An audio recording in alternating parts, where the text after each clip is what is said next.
Hello everybody and welcome back to the Decan videos. Today we are going to be doing the last decan of Sagittarius. So we are in Sagittarius 3. So this is the decan we're coming up and into. But before we go on to that, let's talk about the last decan, Sagittarius 2, and how these came about. These cards came into play. Pretty much for me, they were exactly what I had said in the previous video. Just a lot of different things coming to light, a lot of different things. I had mentioned previous that I had a specialist appointment, different things like that. And honestly, I got nowhere with the specialist. It was a complete waste of time. So I have to now go back to the drawing board and figure out how I'm going to approach my situation. And like, it's nothing serious. It's obviously private and I can't really talk much about it, but it isn't anything crazy serious. So that's kind of what, to me, that's kind of what this was about. It was very much about just like finishing things up, tidying things up. I had a lot on my plate. I have a lot going on. Business is amped up, and it does. A couple weeks before Christmas, it gets pretty crazy, but then it gets really quiet until after the new year. So I'm in my last 2 weeks of craziness. Because of that, I am going to keep these videos to the shorter. So this one and next one that's right on top of the holidays. Those two I'm going to be kind of keeping on the shorter side. I might not get into the books and read everything. I'm going to totally read from Susan's book, but I might not get into like the details of all the cards and everything. These next 2 or 3 decan videos are going to be pretty quiet. Definitely the next two. I'm going to keep them really short and sweet just because we're on top of the holidays and I barely have even found time to do these because I am so there's a lot going on. There's a lot happening. Um like I feel like this character right here on this card 100%. But it was a lot of like just using my intuition, tapping into the situations. These situations have been going on for a while and I was just really getting tired, felt like I had been through it. Everything's fine, right? Like everything's fine. But like to me, like these cards had a very different personal reason, right? Like I said, because of going to like a specialist and different things like that, pertaining to just the way that, it's health related, but also kind of not health related, right? So that's probably really confusing, but like I can't really get further into it. But I understand exactly how these cards, how they played into that decan for me.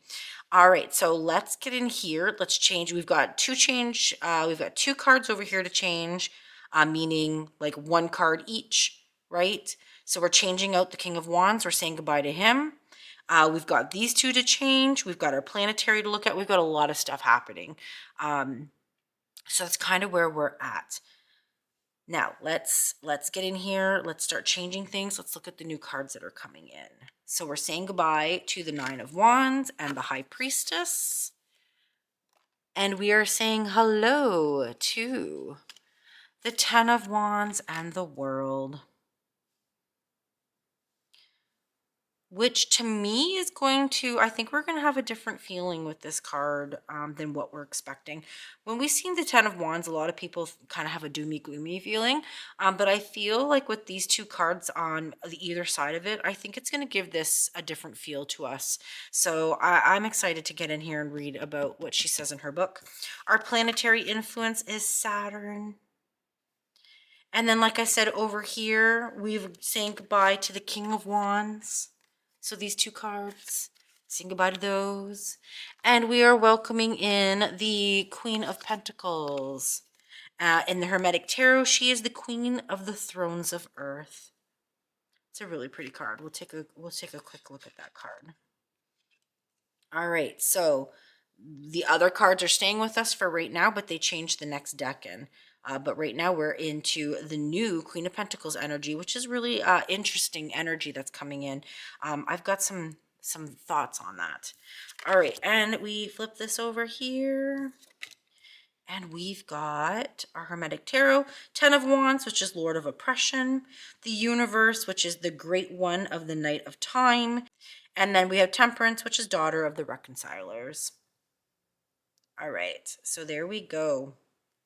This is what's happening. This is the new energy coming in up until just after Christmas, I believe. When does this change? Let's see when this decan changes. I think this is what's in place until after Christmas, if I remember correctly. Nope, we're going to be in the Two of Pentacles. So the next decan is what our Christmas energy will be. So this is obviously leading up to Christmas. All right, well, so I can already kind of feel how this is going to come in for me and my family. The Queen of Pentacles over here, I think it's a really cool card to have in because, like, we're obviously doing a lot of hosting. We're having a lot of holiday celebrations, people stopping by, reuniting with people. And I feel that there's very much that Queen of Pentacles energy happening, right? The hospitality, the sharing of space, making sure that everybody's got their drinks, everybody's got their snacks, everybody's got everything that they need. I feel very much that's that Queen of Pentacle energy, right? That sharing of your house and your home and your hearth. And yeah, I feel like that's right in line with that Queen of Pentacles energy. And it makes sense for her to change right now because we're like a week or two before Christmas, right? I think we're a week before Christmas. I don't know. I lost track of time. We're really close to Christmas. So to have that Queen of Pentacles energy makes a whole lot of sense to me. So it'll be interesting to see what these ones change to for the next decan. But yeah, like obviously, if you want to look at this in the traditional form about like burdens and having a lot of weight load and carrying a lot of things, this can be looked at very many different ways. This can be like right down to the physical of like carrying a bunch of presents and shopping and food and like that weight load of carrying a lot of items out to your car and out to your vehicle. You can see it in, more of a mental aspect of like spending the money, having the burdens of having to buy presents and carrying the bill and different things like that. Like I feel like we can look at this in so many different ways, right? um and we still have that energy of that temperance card, right? We're like, it's all about that balance, that ebb and flow, keeping it balanced, keeping it kosher, keeping it, I feel like this is so much Christmas energy to me. Like even the burdens of having to go to like family gatherings, if you're not into that, right? If you're not into the things of that, trying to finish up everything that needs to be done for you to enjoy the holidays at work. There's so many different ways that this can really honestly be conceived and looked at. So very interesting to me. Let's get into Susan's book and let's see what she says. All right, so she's got this chapter titled The Weight of the World. We have arrived at the final decan of Sagittarius. The northern sunlight is steadily diminishing, bound to reach its nadir at the conclusion of this period. The arrow, propelled with ruthless swiftness by the archer's strength, buries its shaft into the bull's eye with a fatal thunk. Almost 2/3 of the zodiacal year is spent, and we shall see no more of the fiery suit of wands till spring. Everywhere, folks are straining at max capacity. Somewhere along the lines, probably back in the 7, someone said failure is not an option, and now everyone is paying for it. The planetary major of Saturn is the world, corresponding to the long time spans, mass, pressure, and enclosure. The zodiacal major of Temperance is Sagittarius, corresponding to the long distance, far reaches, and high aspirations. So it's worth asking, what happens when you try to carry the weight of the world on a long distance hike? I've said that the story of fire is the story of a heroic adventurer. I call the Aries cards high, how to aim high, the Leo cards how to go public, and the Sagittarius cards how to be a legend. Fire's elemental major is the Judgment card, in which our narrative is polished to the final degree. The Ten of Wands can be our greatest victory, the final forging of our legend, or we can literally flame out in an orgy of destruction that consumes either ourselves or others or both. It's generally accepted that Smith took her inspiration for the Ten of Wands image from the Ten of Swords in the 15th century Sola Busca Tarot. Black and white images of the Solabusca deck were produced in 1907 and exhibited in London.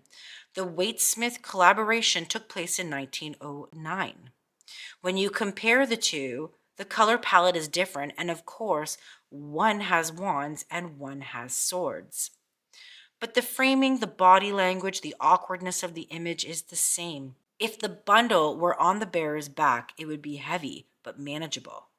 As it is, the bundle is balanced, ergonomically ridiculous, and what's more, it's blocking his sight.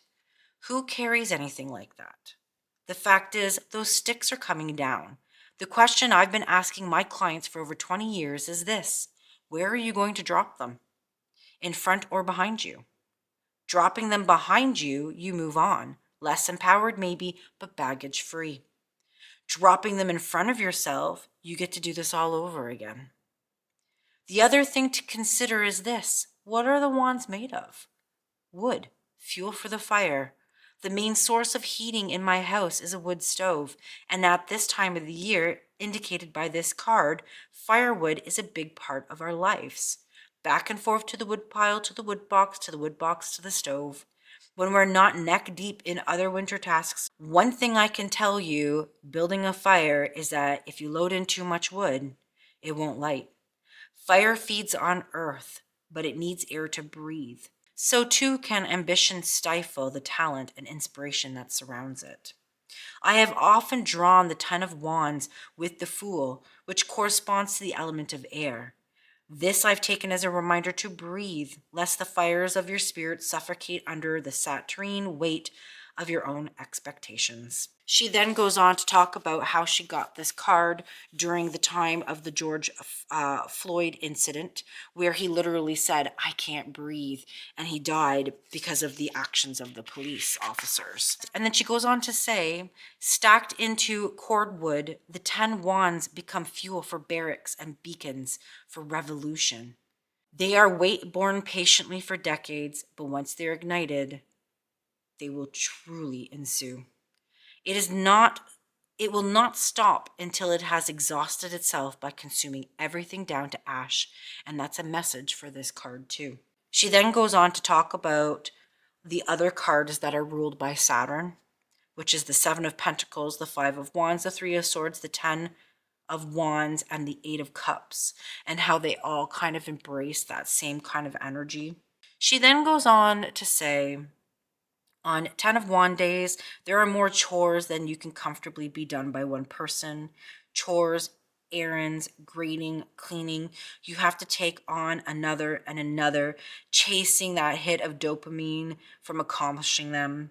The gold at the end of the temperance rainbow, only to find yourself depleted at the end of the day with no sweet downtime as a reward. This is a workaholic card, also known as just one more email syndrome.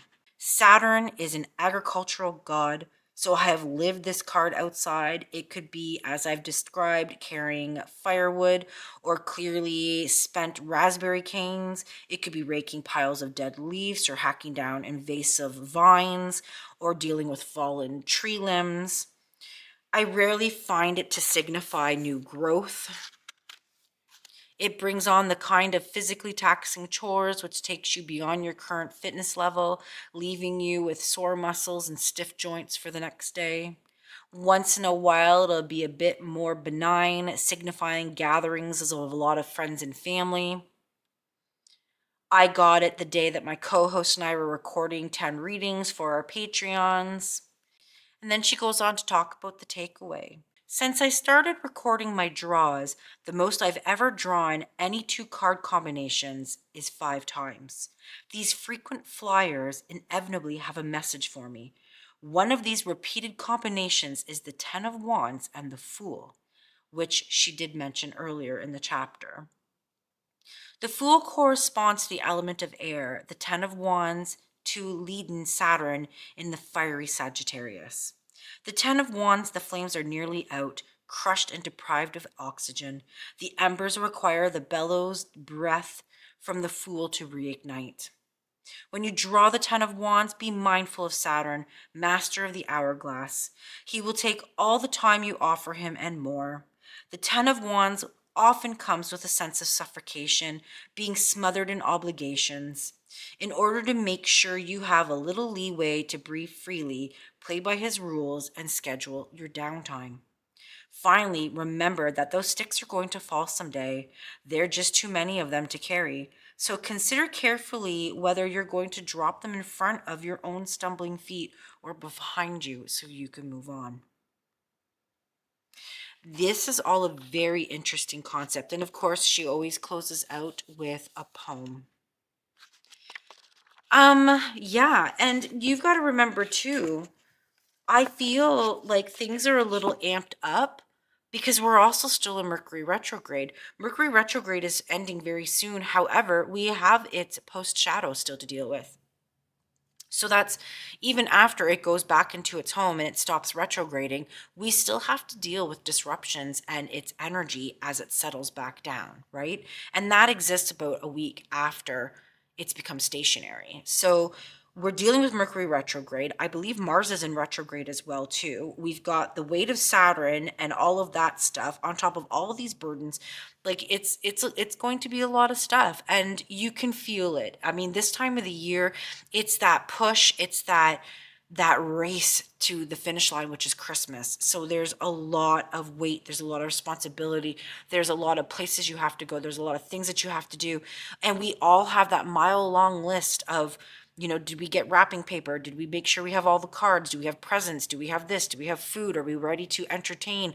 Are we ready to go places? Like, I feel like there is so many responsibilities and burdens and all kinds of things. Some people love it. Some people love the hustle and bustle, right? And then some people don't.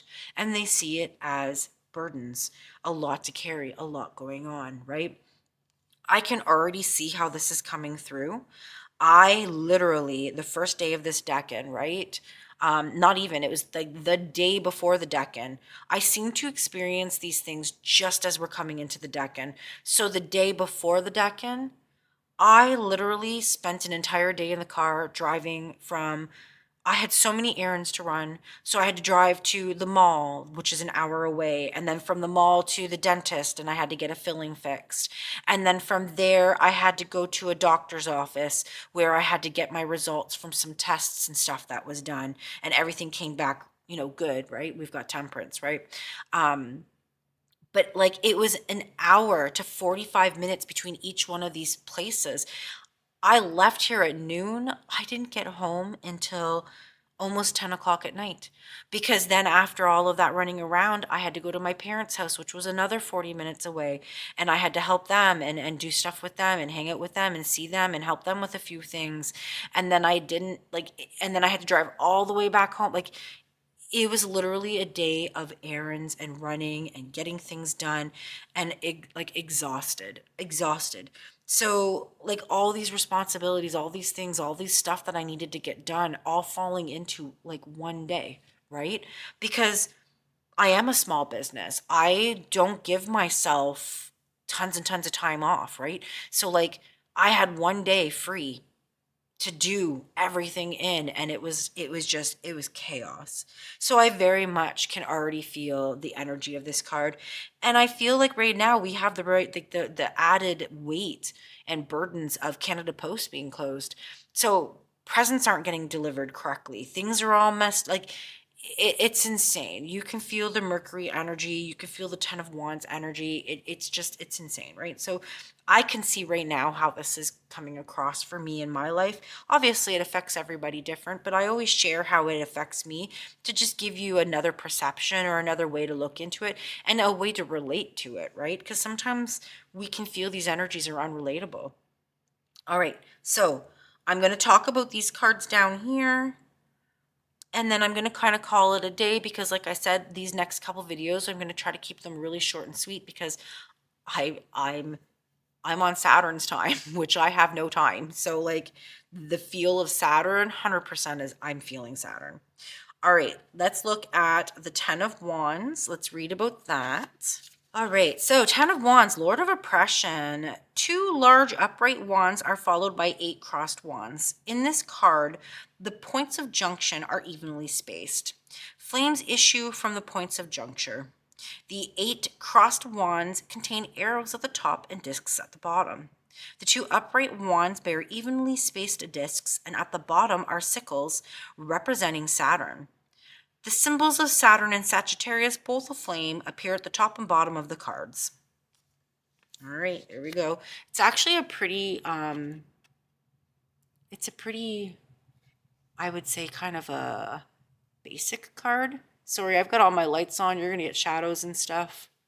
It's the way that it's going to be in Canada with the doomy, gloomy winter weather that we have.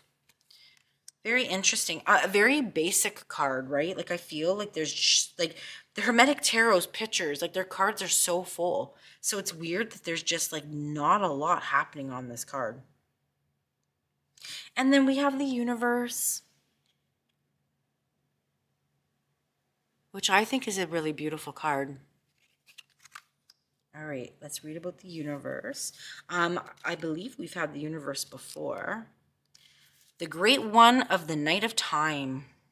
This card is attributed to Saturn, whose signs appear on the double-headed eagle and is represented by the 2 sickles. The background of the card, sun, moon, and stars, represent the ever-expanding, ever-changing universe. In the middle of the card at the left is the sign of Taurus, representing the bull, and the sign of Leo, the lion, appears to the right. The man at the bottom suggests Aquarius, the eagle of Scorpio above completes the 4 signs. All right, well, we already kind of looked at it, but we'll show it again. So you can see all that happening there. Very interesting card. I actually really like that card. There's something about that card that, I don't know, I think it's beautiful. And then we've already gone over temperance, so if you need a refresher on that, you can go back to the previous, believe the first decan of Sagittarius, and we go over the temperance. All right, let's look at the Queen of Wands, or Queen of Pentacles, really fast.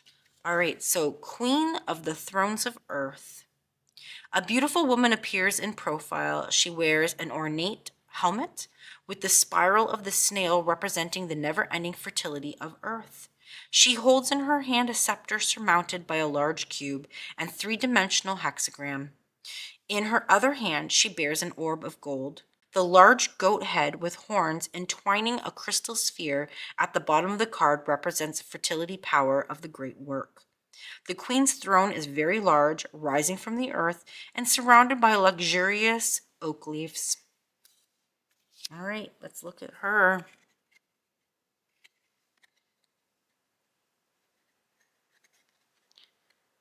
Very, very interesting card.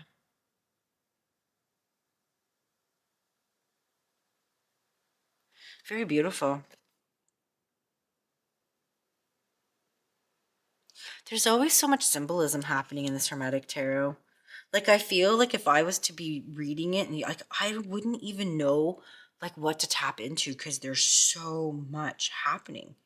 I mean, other than this card's pretty sparse, but like the rest of them, there's so much happening. But they're really quite beautiful and interesting. And then we know Saturn. We can read it kind of fast here. These write-ups are always very, very simple. All right, so Saturn teaches discipline. It creates limitations in order to grow. It is the strict parent offering great rewards for a job well done. Responsibility, maturity, dedication, perseverance, and structure are among its features. Yes, yes, yes, all of those things. All right, so that's what's coming forward for this decan. This is the new energies that are in place and that we will be hanging out with until our next video. Our next video will be December 21st. So this energy is in place until the 20th. And then we go into the 21st. And that is our Christmas energy. Obviously, that's right during the week of Christmas. And we will be looking at the Two of Pentacles. But for right now, from the December 11th to December 20th, we are in the Ten of Wands. And yeah, that's what we're dealing with. So I will see you guys for the next video on the 21st. But yeah. Oh man, I'm telling you. I'm ready for some positive cards. I feel we've had so many negative cards for the last couple decans here. I feel like just a lot of stuff, right? So hopefully we start getting some uplifting and pleasant cards. Yeah. Anyways, all right. Well, hopefully this decan is kind to you. Enjoy yourselves, and I'll see you guys on the next video. Thanks for watching. Bye.